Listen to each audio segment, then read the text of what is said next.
All right. Hi, everyone. Welcome to Prochess Training's Training Games Analyzed stream. I'm Grandmaster Magesh Panchanathan.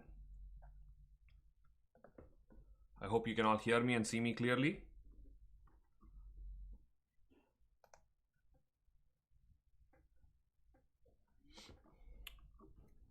All right. So, hey, everyone.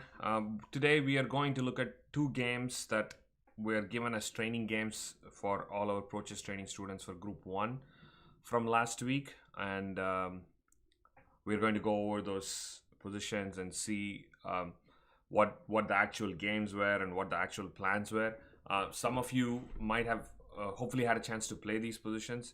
We really recommend that you guys do. That is, if you get a chance, if you're in, I mean, hopefully you're part of Prochess Training. If not, I would say you should look into joining in. We have plenty of cool features there.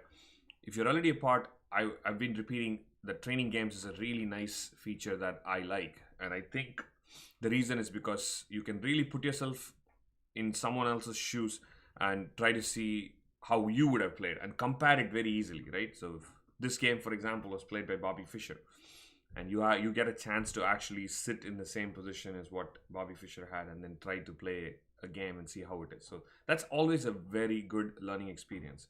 It's very different from sitting and solving a position or finding a plan compared to trying to really play it out. So with that said, let's go ahead and get started. So this week we had two themes. One was minor piece endgames. The other one was maybe both of them endgames. I know the positions are both endgames. I don't remember the second theme. But let's get started with the first position. This is actually quite a famous position. This was from the candidates match in 1971, the year before Bobby Fischer played for the World Championship and won. So he qualified, of course, through this. And this is the quarterfinal that he played against Taimano, which, if you all remember, he won 6-0. So he basically destroyed Taimano. And Taimano is a great player on his own. And beating someone 6-0 in a 10-game match, I really don't know. I mean, you probably can understand that it's like Aronian is playing Wesley So or someone, and then one person wins 6-0. It's just like unheard of.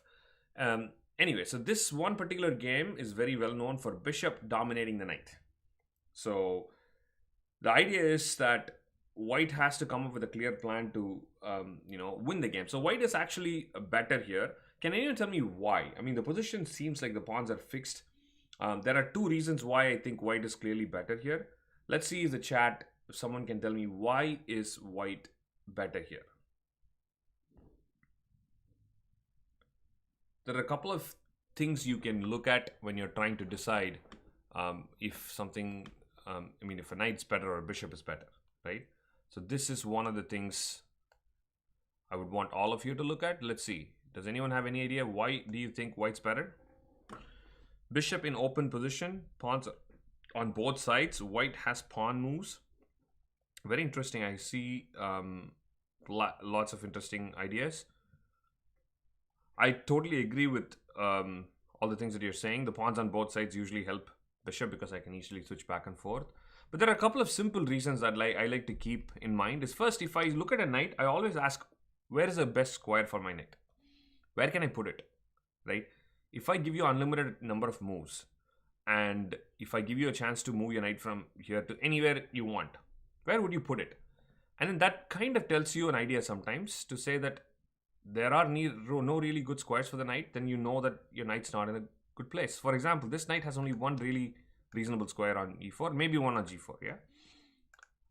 But e4 is a light squared position, square. So I can easily control e4. So that's one problem, right? So the knight doesn't seem to have good squares. And also, it's almost difficult, very difficult to get to e4. That's another problem, right? If I get to e4, I might be able to create some counterplay.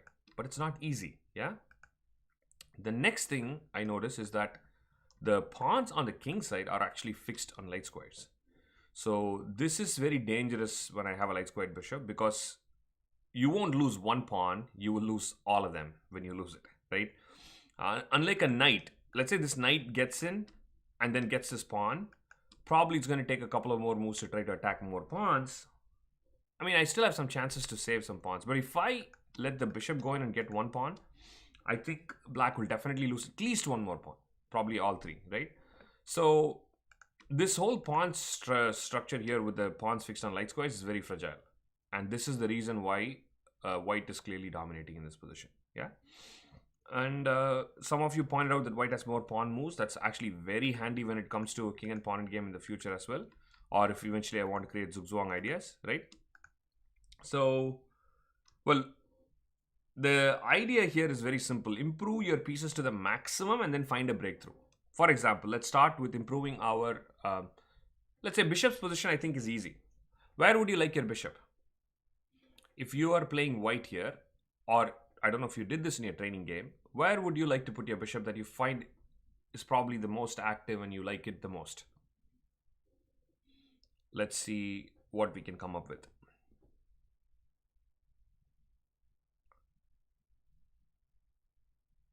F7 and E8, very nice. Prakhar and Karan, I totally agree. C4 is not bad, just time, but it's not actually still attacking something. So I'm going to go with F7 and E8, yeah? So very nice, you can put the bishop on F7 and E8. That means you will have either my king or my knight tied down to this pawn, yeah?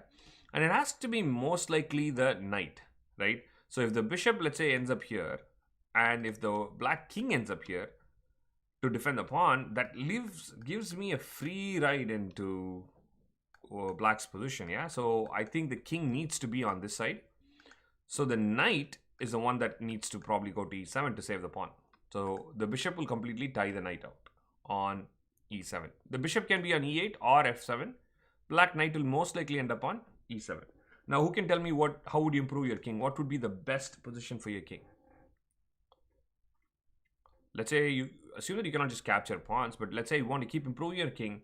What would be the best position?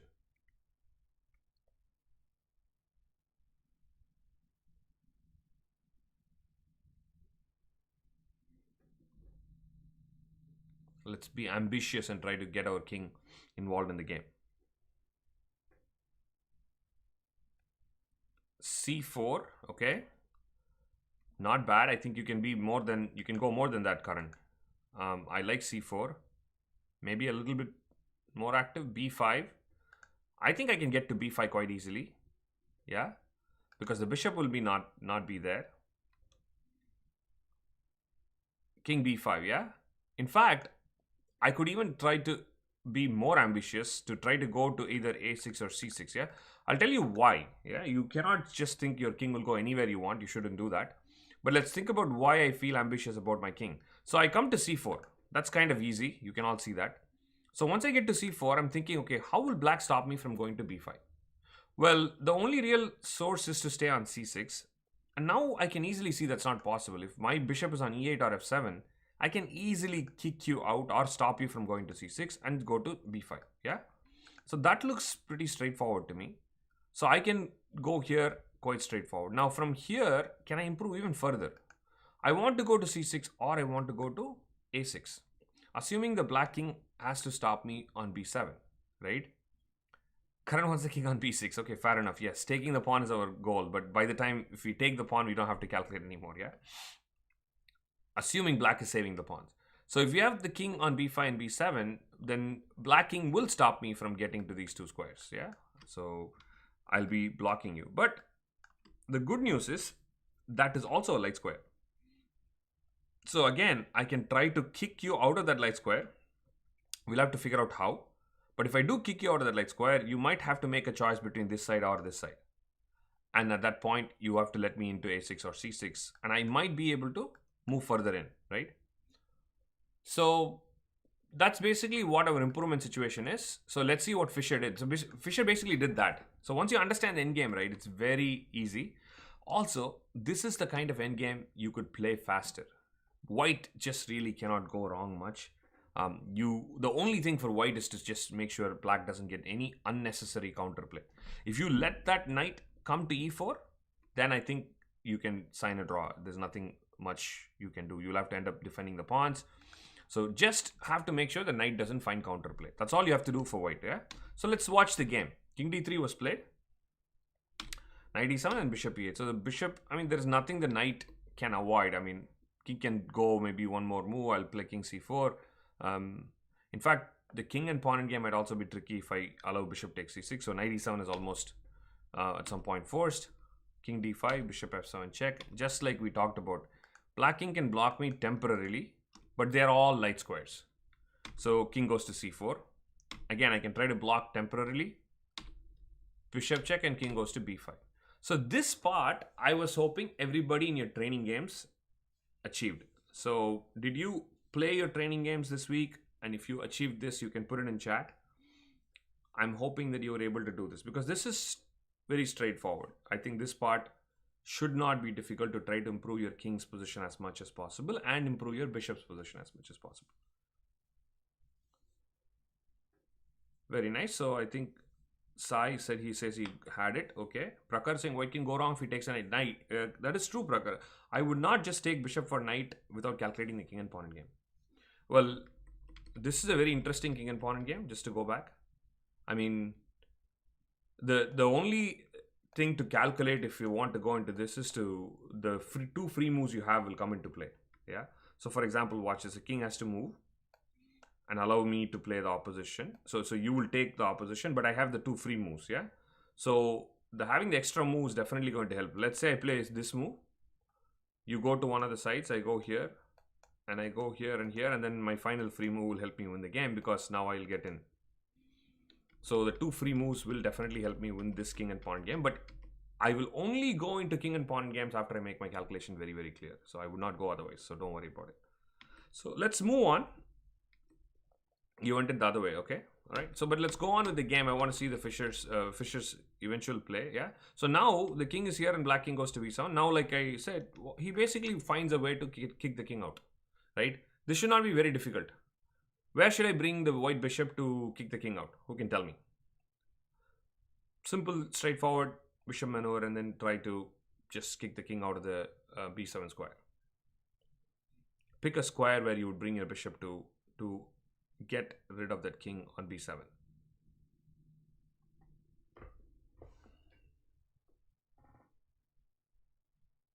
f3, correct, very nice. Anywhere along this long diagonal would be very nice, right? So this is just really nice because once I check the king has to take one of the two sides, and then my king will just get in accordingly, right? Okay, I cannot go here because of the knight, but you will run into a zugzwang. We'll look at it very quickly. So let's remove all these colorful ones. Okay, let's see what Fischer does. He does exactly what we kind of talked about. Actually, I don't know if he can play bishop f3 here. Yeah, probably not the right place to do it. So he just waits. Check, and then finally the king does get in, yeah? So the last time if he had played bishop f3, it would have been black's turn to play. I don't know if it would have made a big difference. It could have. There is a knight c8 idea. That's right. So I'm just going to go back very quickly and show you. If I play this move now, the same position happened in Fischer's game with this being white to play, and he played king a6. So he kind of stole a move by doing this, right? So otherwise I can play this check and come in here. So very subtle counterplay. Watch this. You go bishop d5, I play check, you go here, and I suddenly play here. You cannot even take my knight, and suddenly before you take this, I can take this, and now everything will be more of a you capture, I capture kind of a counterplay. Maybe I go here, and it's not so obvious anymore, right? So this is why you should never, even if you have an advantage, you have to be very careful with the move order. So Fischer actually does not play bishop f3. He keeps the bishop on f7, waits, creates this position in this situation. See, now knight d5 will allow king to get into c6. So I cannot really do that. Moving the knight itself will allow the king to get to d6. So king here is forced, check, and then I get king a6 with the tempo. So finally he gets this position that he kind of wants, and he creates this zugzwang, bishop e8. So now the king has to move away from the b6 pawn. The knight is also, knight has to move away from the g6 pawn. Either ways there is trouble. So the only move, so this is like the zugzwang position that you have to visualize when you're dominating. So the only move for black was to actually play king d8 because I can hit the bishop. Any other move, I simply drop pawns, right? Which would be pretty bad for me. So after king d8, now the final breakthrough. Let's see who can tell me. What do you think Fischer did here? So now white has to find the final breakthrough. You have improved your king and your bishop to the maximum. But how do you create that final breakthrough? Let's see who can tell me. If you have not seen this game, I would definitely recommend you studying it. Beautiful endgame. I think it's one of the classic bishop dominating knight endgames you would ever see. Divot, correct. Bishop takes g6 followed by king takes b6 is a piece sacrifice. But the knight is so badly placed that it actually works. So bishop takes and king takes. So you are going to pick up 3 pawns. Again, look at how far this knight is from this square. That's why timing is very important, right? If the knight was able to get to e4 quickly, I would capture your pawns and I would create my own pass pawn. And in fact, white would lose the game then, right? But the problem for black is it's going to take me 4 moves to get the knight to e4.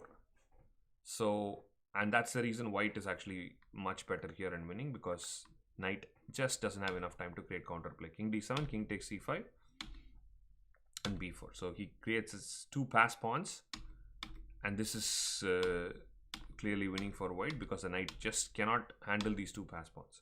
So now actually he found a very precise win here.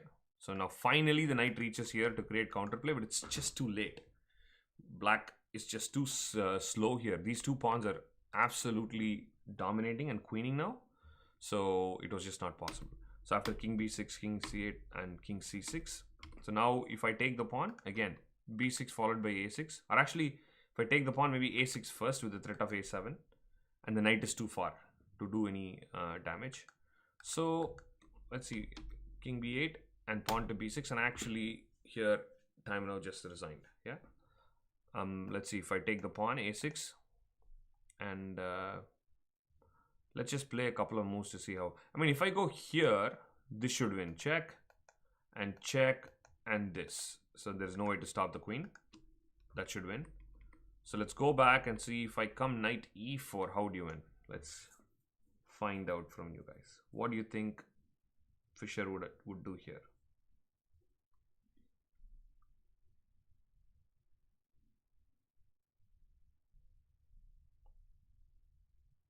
What would be the precise play? Actually, there are multiple ways, I guess, again to win. The simplest thing might be to just bring the king over, I guess. But let's see. What do you guys think?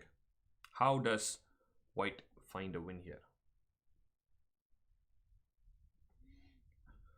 I've not calculated this completely as well. So a7, king 8, b7, king takes a7, king c7. That still wins here, right? My bad. I was actually somehow thinking this move first, which runs into knight c5.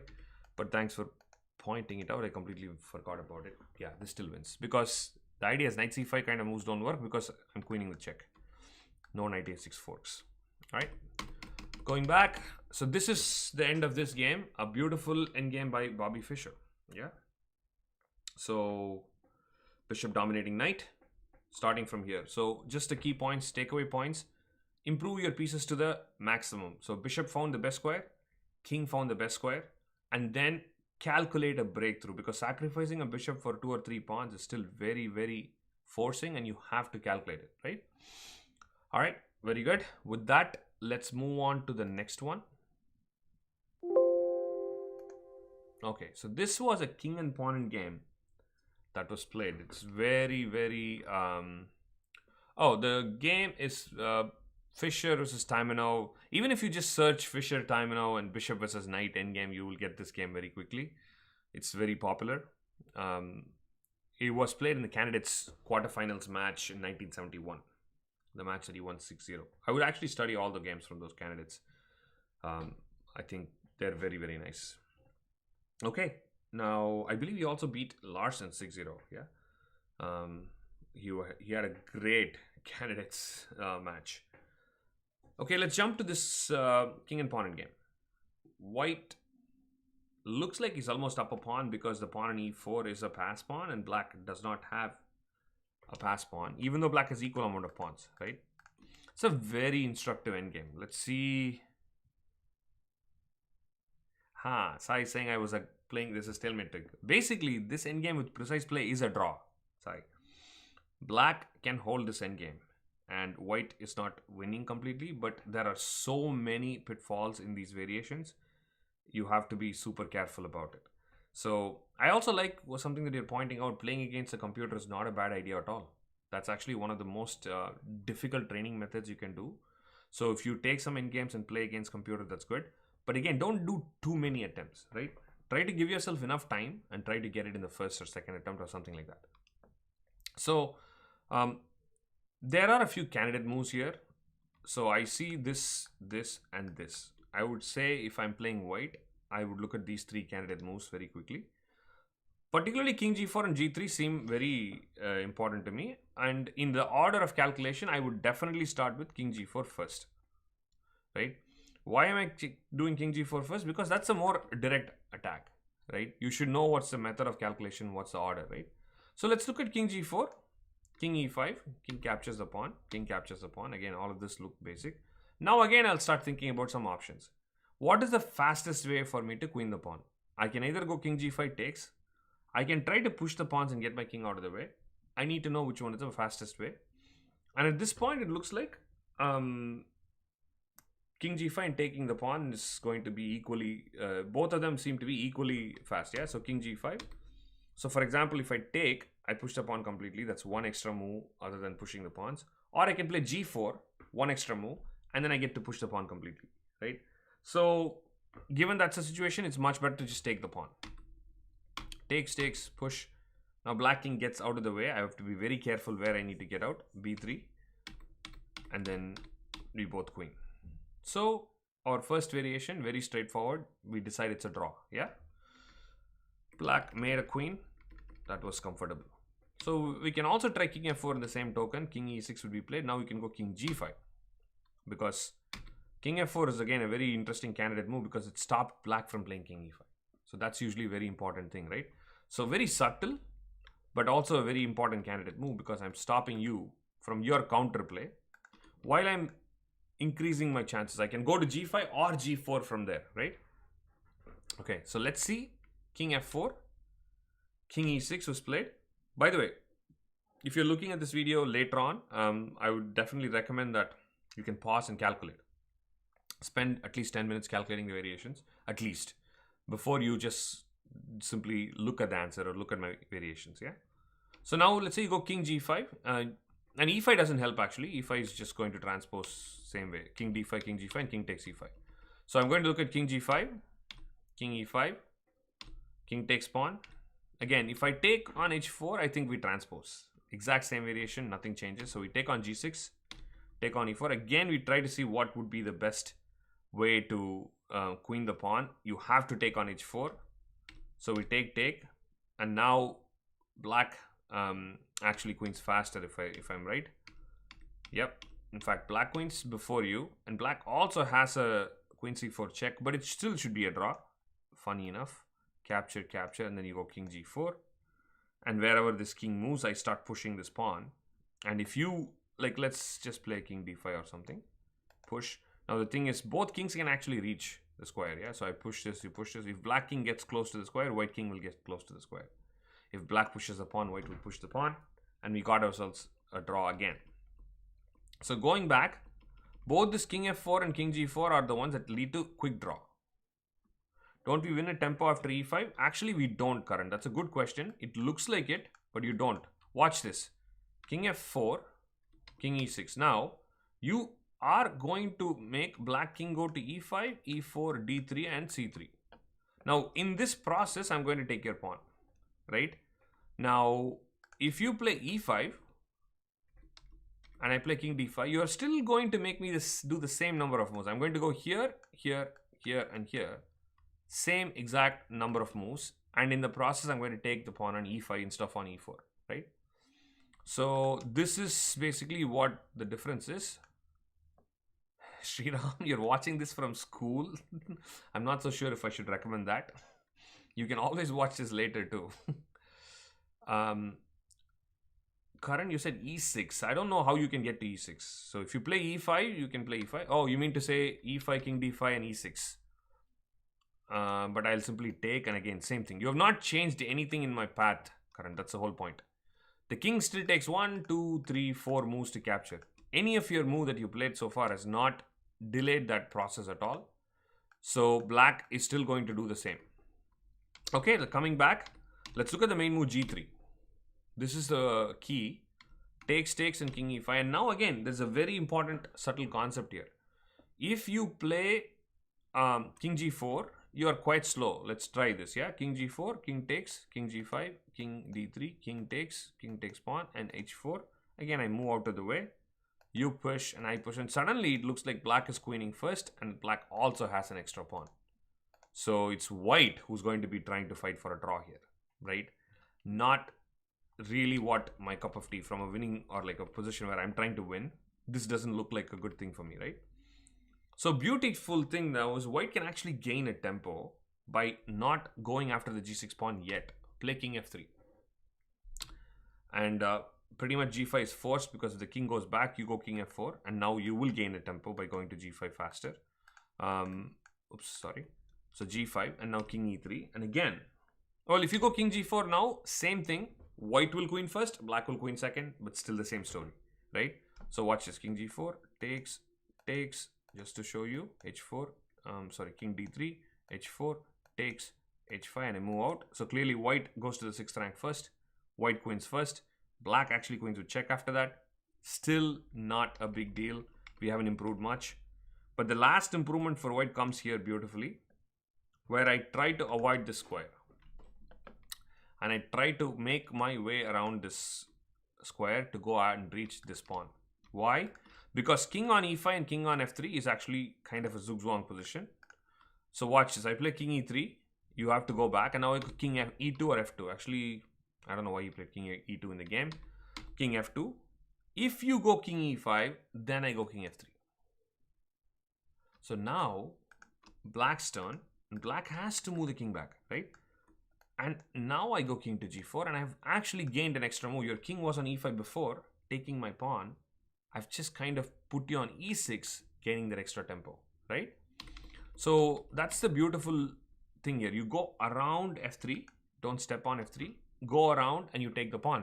And you have gained yourself a move, but this is still not the end of the endgame, yeah? So watch this. You go king e2 or king f2, corresponding squares to some extent, right? King here and king e5. Now you go back again king f3. You don't go king g4. You go back king f3. The king has to go back and then you go king g4. So the beauty is you do get that extra move, but this is still a draw.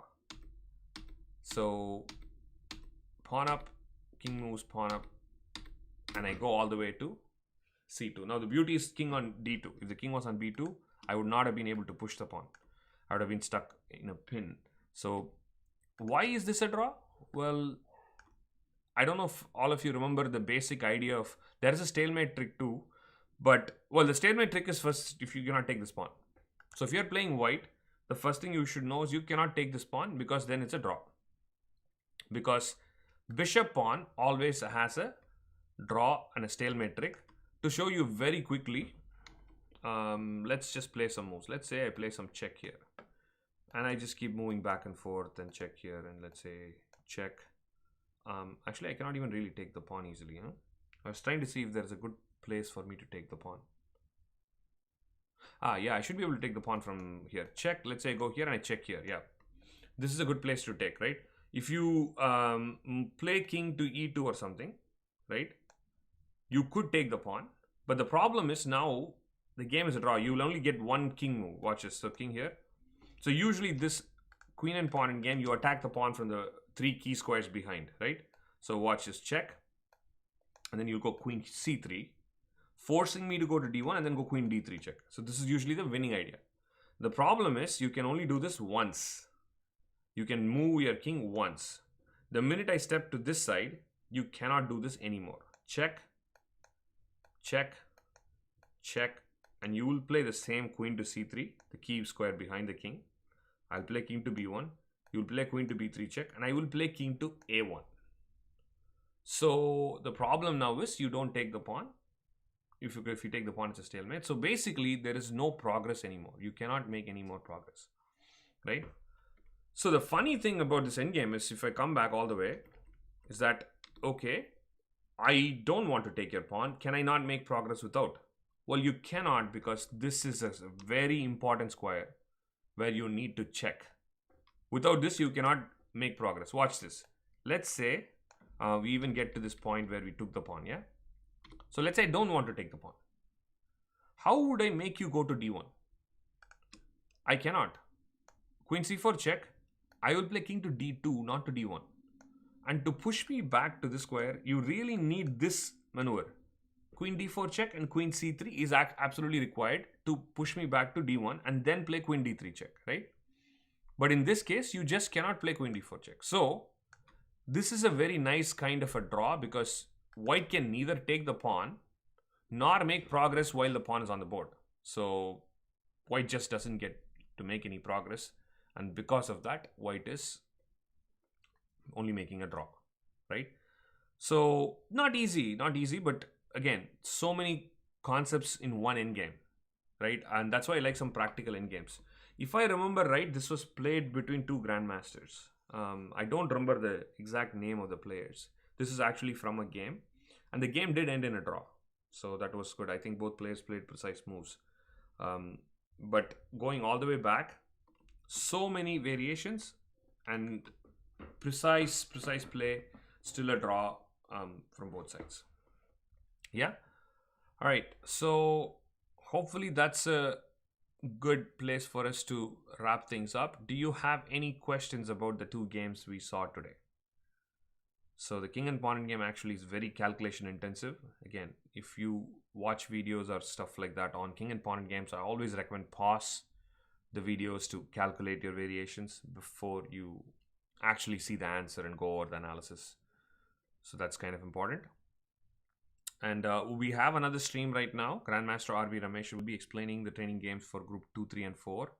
You can always, go there and watch it. Even if you didn't play the training games, you're still going to learn something absolutely new. And so these videos will still help you. This would be from studies, the second game. This is not a study, David. This is a practical game. I'm 100% sure about it. I just don't remember the name of the players. If I'm right, maybe the player was playing white was Quesada Perez, the grandmaster, but I'm not 100% sure. Yeah. All right, so that's fantastic. So let's make sure we have Grandmaster Ramesh's link. I think it's pinned. So Ansh has pinned the link. You can click on it, go on to Grandmaster Ramesh's stream. He'll be showing groups 2, 3, and 4 games today. And enjoy. We'll see you again next week in the next 2 games. Playing against a computer is not a bad idea to train as well. Thank you, everyone. I'll just give it a minute for all of you to make sure you have the link. And Sriram, you can go back to your school and focus on your class. All right. Bye.